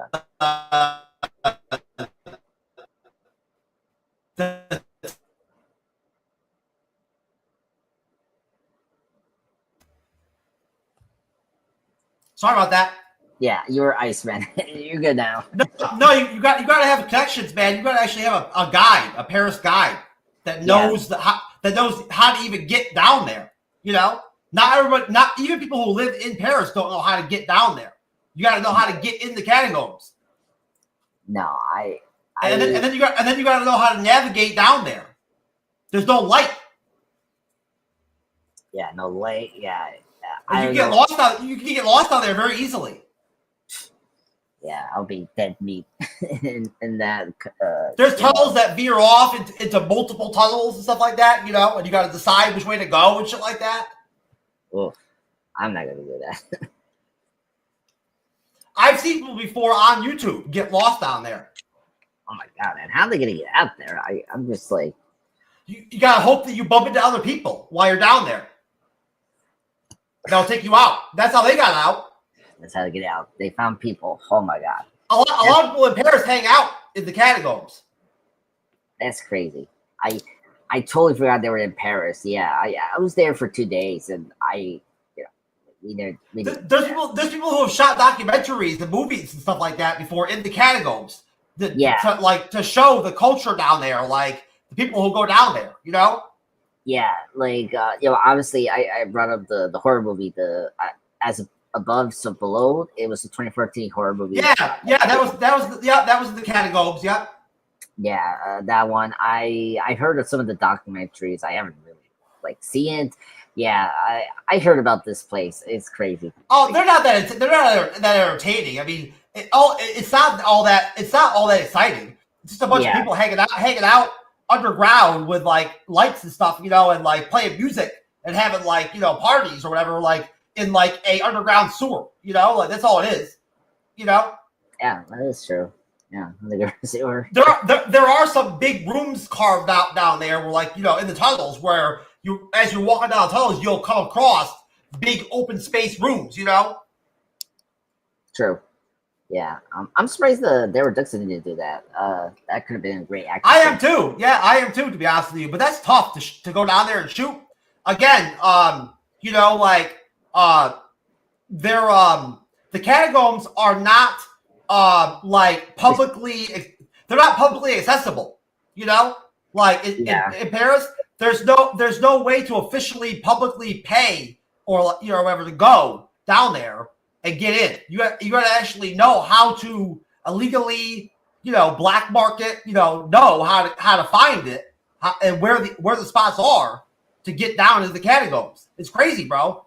There are actual sewer holes, manholes in Paris that you can pull the cover off and climb ladders into the catacombs. Wow. When you see videos down there, you see people who will find the shafts down there that go all the way up to the surface, and you can hear the cars. Wow. I'm definitely going to check that after this live stream. The whole all underneath Paris is all underground tunnels. Yeah, I mean they're very deep. Every major city in the U.S. has underground tunnels and remains of bunkers and cities and stuff like that underground. Every city has that. Yeah, no, that's true. I don't know like the well-known ones over here, but I'm thinking in Seattle and LA, places like that, you can go underground. You can pay to go underground. You know, legally, you know, and go into like the tunnels of, like, you know, the city. Yeah. So going back to Walking Dead, Daryl Dixon season 2 actually did do the catacombs of Paris. It was in episode 5 where Daryl and Carol were there trying to rescue Lusant from the crazy cult people. That was supposed to be the catacombs. that was the catacombs. I totally forgot that actually we did went there for the Walkie Dead, and that was for Deborah Dixon season 2. Because they couldn't have gotten far into the catacombs or anything like that. No, it takes a long time to walk into the catacombs and get into like the areas where all the bones are and stuff like that. You gotta walk far to get in there. Yeah, exactly. And so, we did see like the skulls and all that, but it was in like this one room where all our characters were in. So yeah, I was not surprised that they oh yeah, that's down there. Once you walk in real life, once you walk down there for an hour, whatever, 2 hours, whatever, that's where all the bone rooms are. And there's all skulls and different human body parts, all over the place, all over the floor, on shelves, Yeah. And so, just bring that up, because I think Daryl, it was easy for them to find the villains in the counter, Paris. It was weird how they did it. So they didn't do it. They didn't went through the catacombs. They just probably built a set, right? Like they built a set. I believe there is a publicly accessible part of the catacombs of the Undercity of Paris that people can go to. You can get into, They probably use that instead. But there's also massive sections of it that are where it's illegal to go down there, and if you get caught, you get arrested. Yeah, that's true. So they probably just stuck with the safe part. Oh yeah, it's dangerous. Yeah, it's dangerous, and you just brought up it's illegal. So yeah, so they probably didn't go far with that. But yeah, that's. Would you explore abandoned buildings, Andres? I'd be scared shitless. And, like in the middle of the night, like all dark and shit, like walk around like mental asylums and shit like that and all that, fuck that, bro. No, I'm probably just exploring during the daytime, not the nighttime. It's so stupid. Now people like that those people are crazy, bro. That do that all the time. Like, dude, I watch people do that shit, bro. It's crazy, bro. Yeah, especially if you didn't drink or smoke weed or do drugs, then your mind is gonna be completely off guard. But yeah, so it's scary. It's scary, bro. You hear a lot of noises and doors close on their own and shit like that. It's fucking crazy. Oh please, it's probably one of our friends making noises. I mean, it's scary, but sometimes it's just like not like. I mean, it's very scary. I don't know. It's dark and you're by yourself, for instance, right? So some of those crazy people do it on their own. Like solo, they explore abandoned buildings like on their own. Yeah, that's pretty scary. If you don't have everybody with you in the dark. Yeah, or you don't know if like there's a crazy person that's living there. Yeah, man. Yeah, forget about scary, bro. Yeah, like forget about like us. There's people who actually live there. Like even people come across people in abandoned buildings. Those are some of the scariest videos on YouTube. The videos of people actually like come across crazy people living in abandoned buildings and shit like that. It happens. Yeah. See that part, I'm like, nope. I'm not. And they're dangerous. Those people are dangerous. Yeah.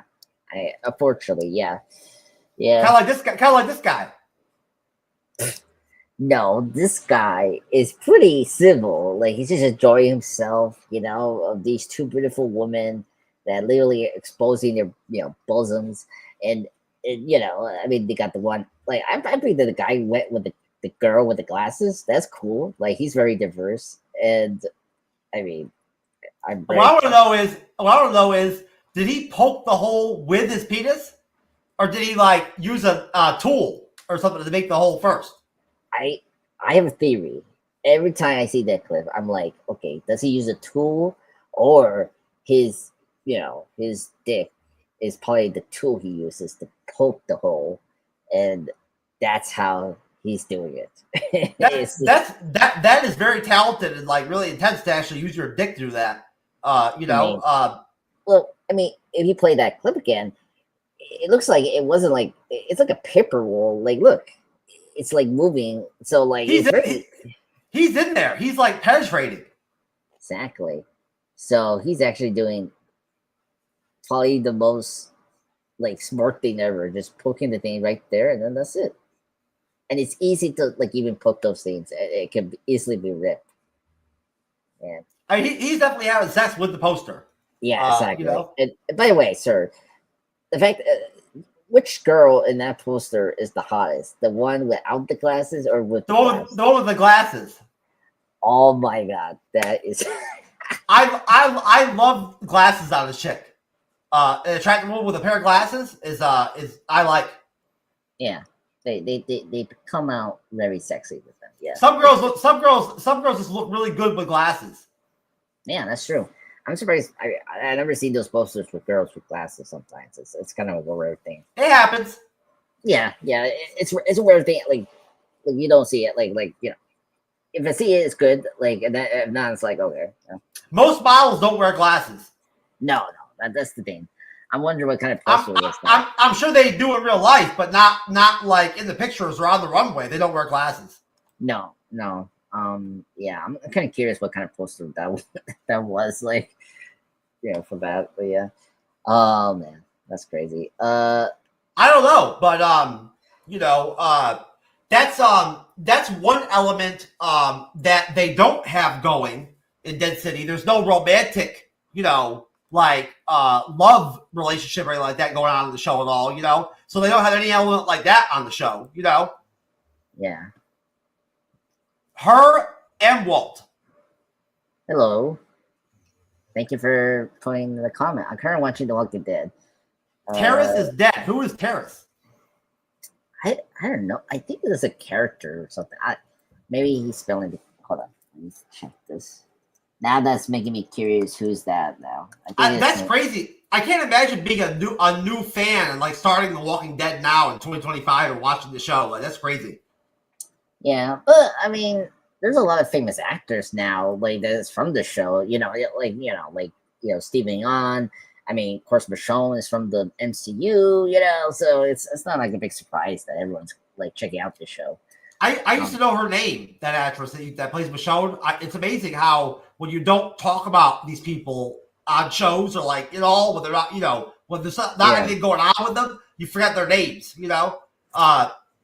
Yeah, there's a few that I'm like forgetting. Like I think he's talking about Therese, the other he's the brother of he might be Tyrese. Yeah. Yeah, he's the other brother Sasha, the other character that's in like the Star Trek Discovery. But yes, very true. Mr. Her, I think that seeing him from dying it was when did Tyrese join the show? Was that after that was after the prison, right? It was in him and his sister is in season 3 as well. So they joined. Oh yeah. Oh they joined later on during season 3. But they were in the prison, weren't they? Yes. Yeah. Because remember, he liked the girl named Karen, who was also in that town, and she died during season, like really the beginning of season 4 because of the virus that was going on in the prison. Tyrese was a great. He was a great character. Yeah, he was a great character. Everyone wants to know. I think he's up to season 5. That's when Tyrese died in season 5 when everyone got back together, and then he died right after the episode where Maggie's sister died too. Yeah, he was getting kind of stupid by that anyway. That was when he became a pacifist and he didn't want to fight anymore. Remember? Oh, did he? Oh, okay, yeah. I guess. Remember, he didn't want to fight anymore. He didn't want to kill anybody anymore. Yeah, because he kind of like became like I don't know. He was like PTSD or whatever, you know. Yeah, he was like traumatized because he got his butt kicked by Rick, because I think Rick beat him up because he was out of control, and because like the whole season 5, season 4, season 3, it really was the season that added the element of human on human, people on people combat, you know, to Walking Dead, right? Up until that point, it was all zombies, you know. It was them versus the zombies. Season 3 added the element of like people fighting people, you know. Yeah.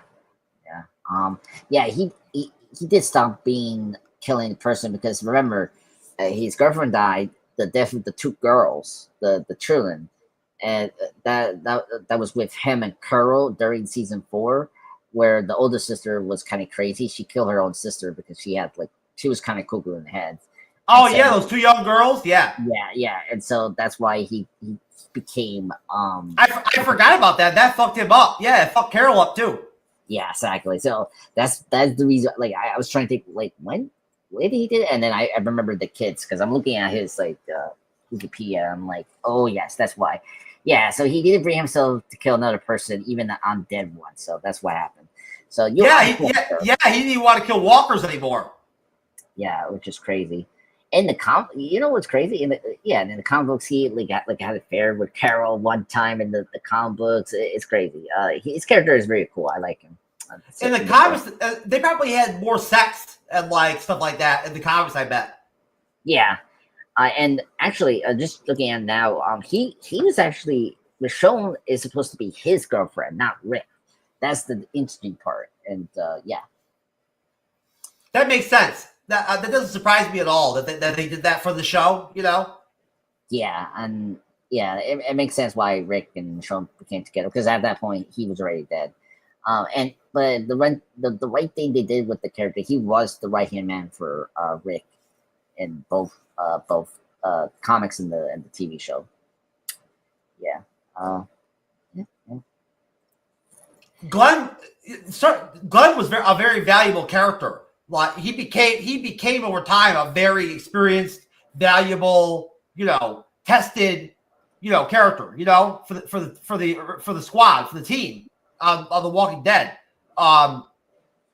Yeah, Glenn was one of the best. I mean, he I'm just going through his character page. Oh yeah, no, him, Carol, Daryl, they all grew and became massive beasts of when it came to fighting walkers and shit like that. They became really good, Yeah, because he was very interesting character. I mean, because he was a piece of guy now turned into a warrior, so that's kind of cool.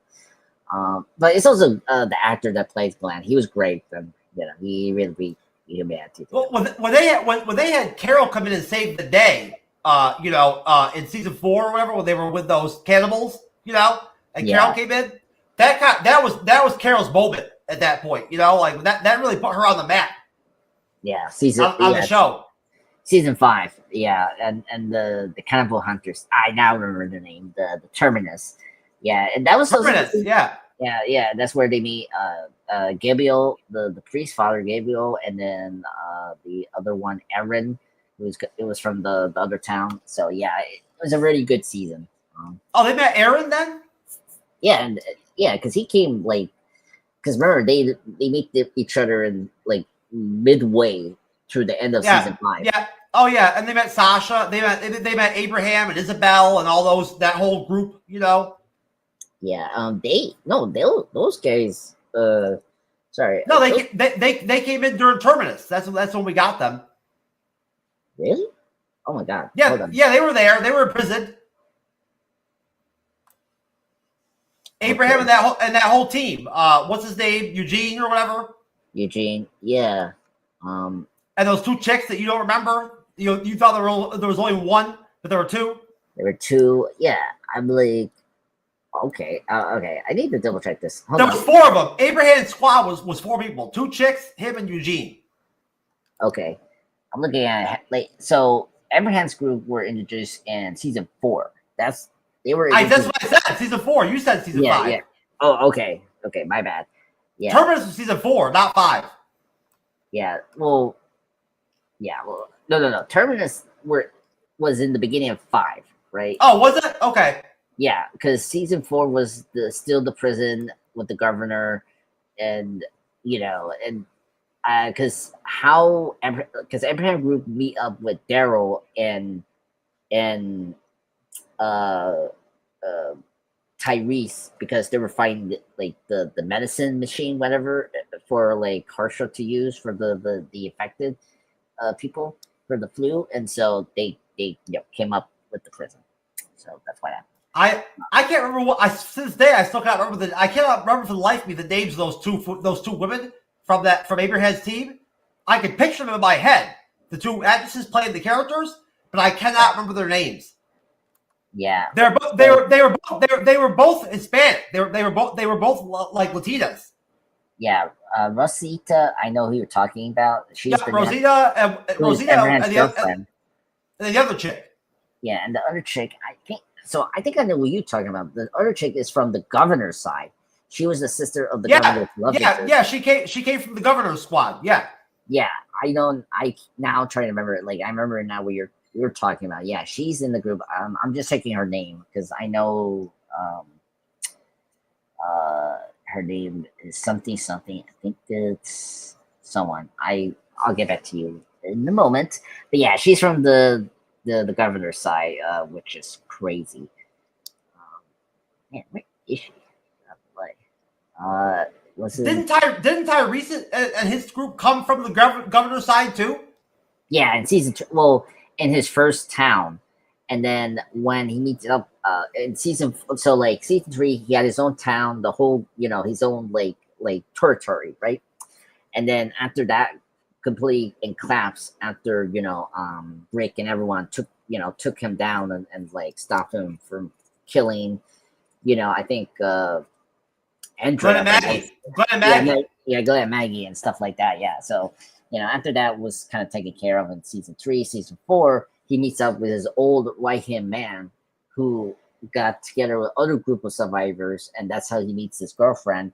And his sister is Tara Chamber, and she's the one that's the other Latino. Tara. Yeah. And so, and her sister is Lily. Yeah, and I remember that the Chamber family that the governor becomes close to. But yeah, that's the other group. They make it all the way to the town there. They end up staying at.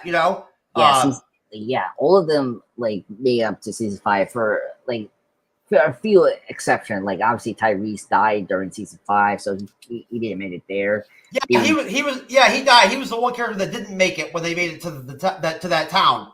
Yeah, and then the other fella that was Sasha's boyfriend. He was really good. That known actor. Yeah, I know who you're talking about. He got killed too. Yeah. Yeah. He got ate. Bob. He got ate by the Terminus people. Yeah, exactly. And I hated that, and it was so bad. And so, yeah. Didn't they cut off his leg and tie him to a tree alive? Yep. He was tied to a tree, I think. But yeah, his whole left leg was like completely decapitated, and they ate it. Yeah. Oh my god, that was a really shock. I was like, oh my god, Bob. Yeah. What the fuck is these people talking about? What is Stream Boo? Why would anybody pay for views on Stream Boo? What is Stream Boo? I don't know. I have never heard of a platform like a digital platform or whatever, podcasting platform in my life called Stream Boo. Yeah, I don't know. This is it's just another thing of these like people want to promote your videos and increase the the views and all that. It's like but why would you want viewers on a platform that nobody even knows what it is? Nobody knows what Stream Boo is. Yeah, I don't know what they're talking about. It's so weird. Please, sir, automatic pause it. All right. So back to Dead City episode 3. I'm not gonna I'm not gonna do an episode breakdown or anything like that. No. But what were your final thoughts on episode 3? If you had any final thoughts across the board, and then give me a rating on it. Sure. All right. I kind of agree with Ben. What you say before, it was an okay episode. I don't think it was good as episode 2. I thought episode 2 was, I think, the best of the season. This episode just didn't have enough action I'm looking for. There were interesting storylines that they're building. Obviously, getting to like Herschel is kind of like being tricked by the dam of like this promise of like this new world she's trying to build in the Dead City. That's kind of interesting. Like the fact she's kind of tricking him and becoming like a mother figure to him is okay, I guess. Very curious what we're gonna do. Like, is he gonna betray the group he's in with his mom, Maggie, that's gonna be crazy. That Herschel Jr. is gonna betray, Maggie and like the new Babylon, I guess. But we'll see. I don't know what they're gonna do with that storyline, but that's okay potential, right? But like, I don't trust this show really because they haven't done anything like spectacular with their premise and even their side characters. So I'm a little worried about this storyline they're developing with Herschel Jr. And yeah, you got Ginny there, still there, not talking, whatever. And did not care about this group of survivors we have here, the Central Park weirdos. I thought they were going to be cannibals, and they're not. And they allowed their one of their owns to perish and become a walker. That was weird. Like they cut her heart out, and I thought they were gonna eat it. I was like Little Jacket level of cannibalism, but no, they just left it out there. That was just stupid, Ed. Like the guy said for the article. Yeah, just stupid.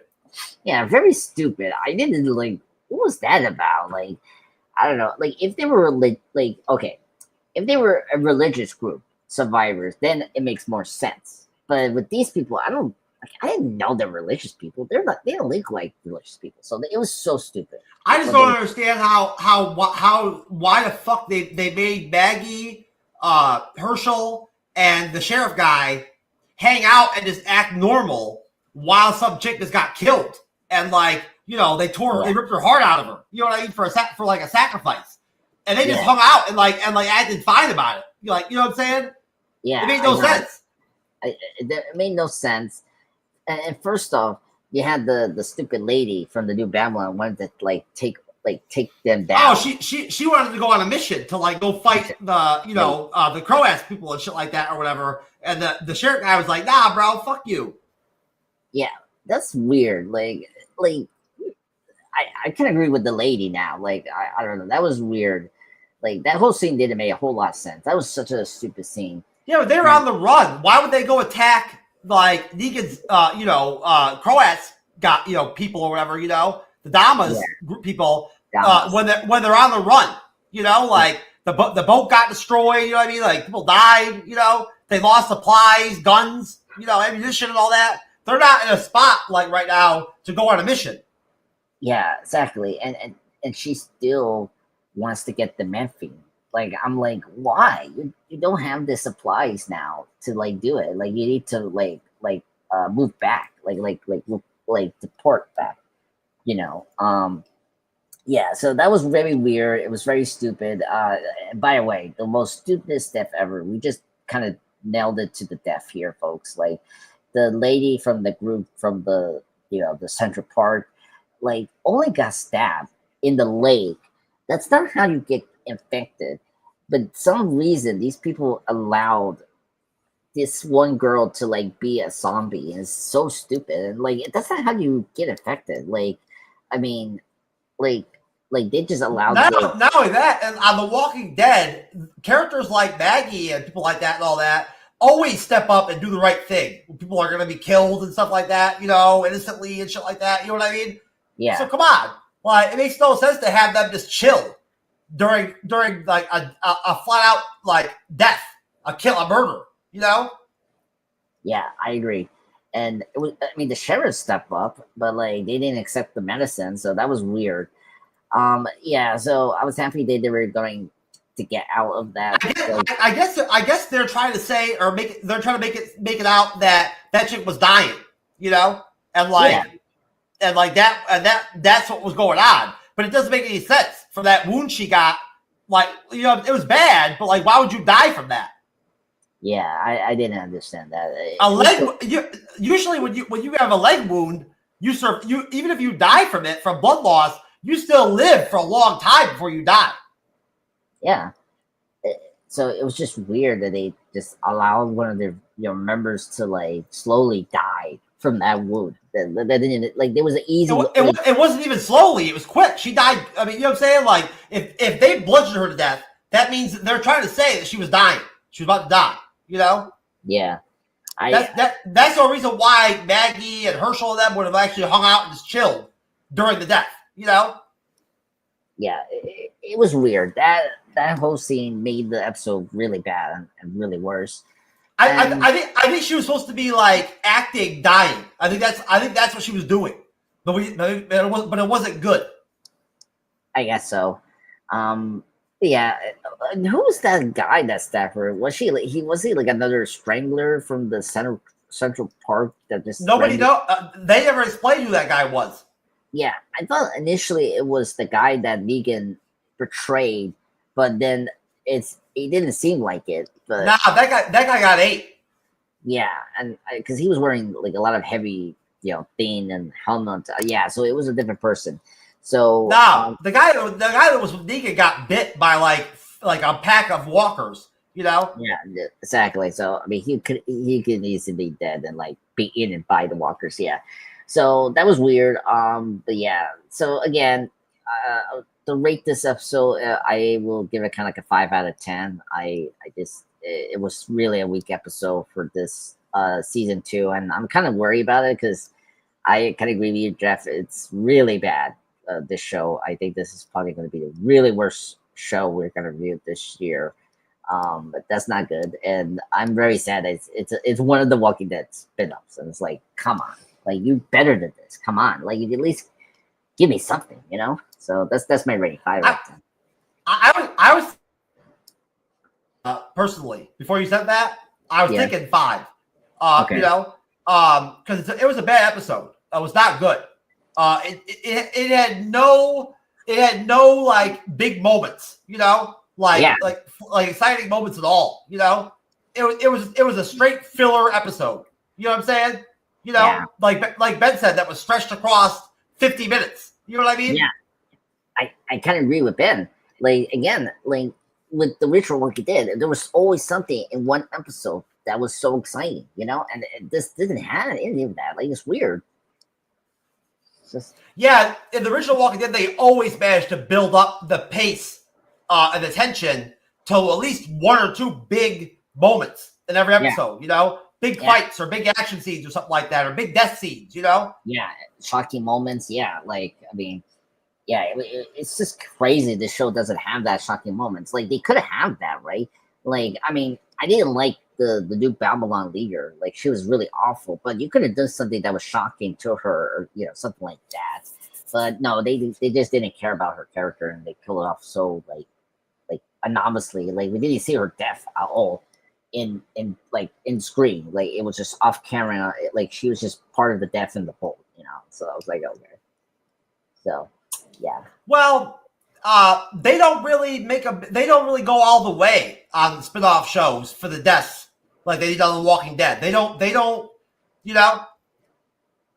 They don't make that effort, for those scenes. You know what I'm saying? Like The Walking Dead, they had those big grand deaths, I agree with you, particularly this show, but the other shows I disagree. I like the ones who did deliver great death scenes. Like the CRM leader death was brutal by Rick.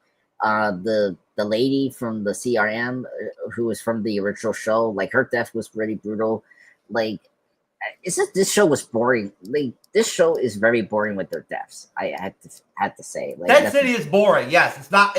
Honestly, if they don't pick it up soon in season 2, I don't know if they're gonna make it season 3 of this show. No, I don't think it, like if they don't pick up their like pace or the storyline to be in a very exciting way for us to say like we want more, then yeah, they're in trouble. They're not gonna get a 3rd season. Like it's just what's the point? Like you're not firing out all of like your characters, your story, the walkers, all of that. It's like you're doing the boring thing ever. Like it's like what's going on?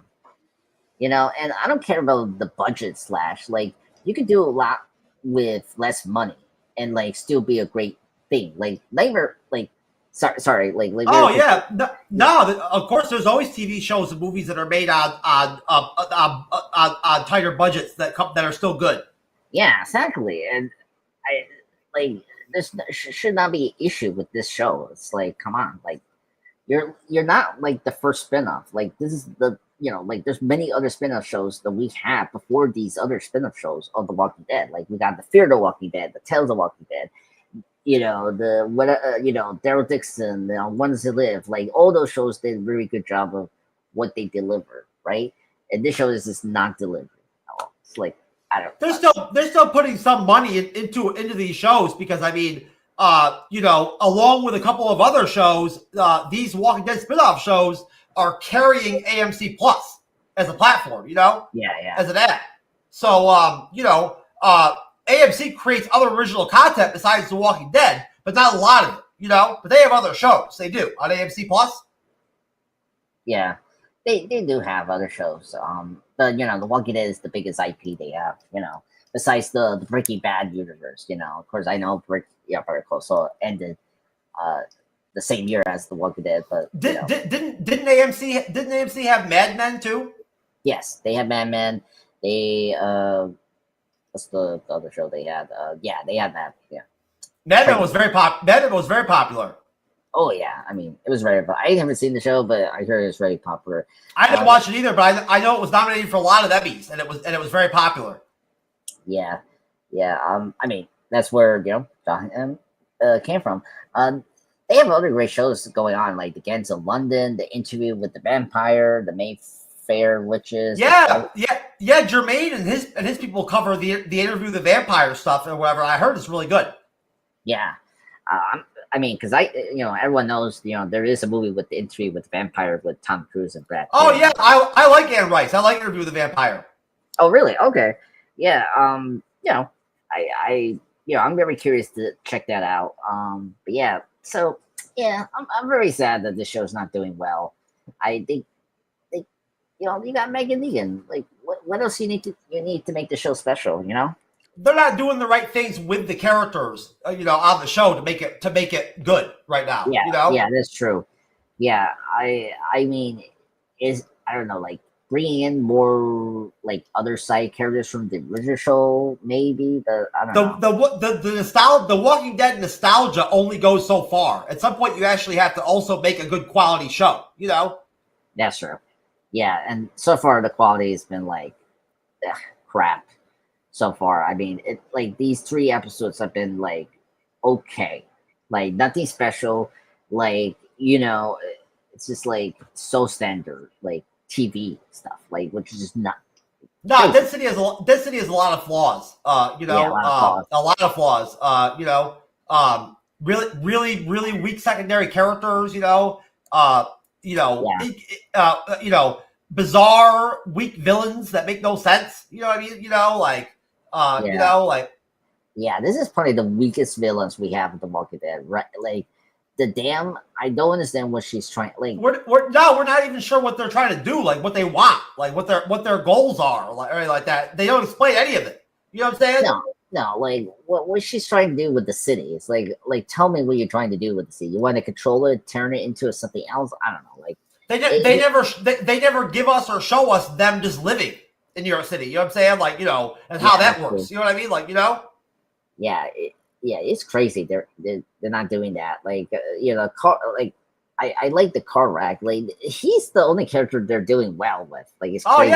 It's fun to see the post-apocalyptic characters, just like The Walking Dead. It's fun to see them just living, just going about their business. You know what I'm saying? Like Yeah, and for some reason this is like really bad. Just seeing the aftermath of Negan. When you're a fan or an audience member, you want to see a change. You want to see a different pace or action or energy on the show. So like you don't always want action. It's good. It's nice to see some scenes and some parts of the where it's just people just going about their business, living life. Yeah. I mean, other shows are doing that way better. Like The Last of Us. Like, I mean, I know we have our problems with the pacing of season 2, but like that's doing way better like stuff with like like quieter moments, which is crazy. I don't know why this show is not like doing well the action, but also not doing well with the action. Like when it's not to be in this episodes, like it's weird. There was barely any action at all in episode 3. It was a dead episode. So like, it was just like a couple walkers, stabbing. That's it. There was nothing in terms of action for this episode. No. Yeah. All right, sir. All right, folks. We are done with The Walking Dead Dead City episode 3 recap. Andres, no plugs tonight, sir. Let's wait till let's save it for Wednesday for The Last of Us. So we at the MCU'S Bleeding Edge love all of you very much and appreciate you. We will see you again on Wednesday for The Last of Us episode Andre 6? Yeah, episode 6. Yeah, because next week is going to be the last season. The season finale for season 2. Yep. Yeah, yep. And then on Friday, folks, we'll see you for Andor episode 5 with Imran, Rathacon, Matthew from Border Watch. We'll be there. And we'll be back next Monday for Just Meet Andres for Dead City episode 4. Oh my God, episode 4. I know. I can't believe we're all the way out to episode 4 already. Yeah, it's crazy. It's taking so long for these episodes to come out. Anyways, folks, we appreciate you very much. Follow, rate the podcast. We are the MCU'S Bleeding Edge YouTube channel podcast.